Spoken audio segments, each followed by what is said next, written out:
Ngayong Easter, global peace ang pangunahing panawagan ng mga Katoliko sa buong mundo sa gitna ng digmaan. Narito ang Agenda Weekend Report ni Jillian Geronimo. La luce di Cristo che risorge glorioso. Ipinagdiwang ng mga Katoliko sa iba't ibang parte ng mundo ang Easter Sunday o Resurrection of Jesus Christ na itinuturing na isa sa mga pinakamahalagang araw sa Kristyanismo.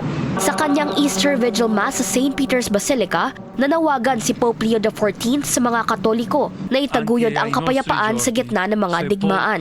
Hinikayat niya ang mga mananampalataya na huwag panghinaan ng loob sa gitna ng krisis sa Middle East. Even today, there are tombs to be opened, and often the stones sealing them are so heavy and so closely guarded that they seem immovable.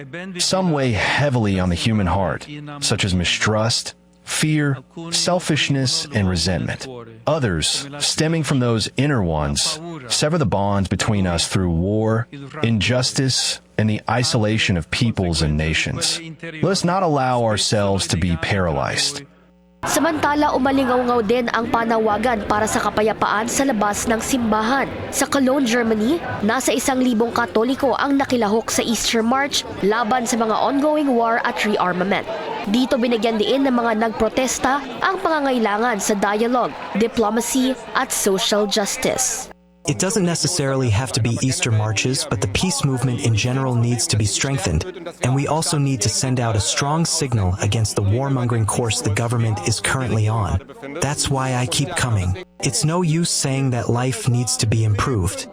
If there is war, there is no more life. May mga Easter March din na ginanap sa iba't ibang German city bilang panawagan para sa global peace. Para sa Agenda Weekend, Jillian Geronimo, Billionario News Channel.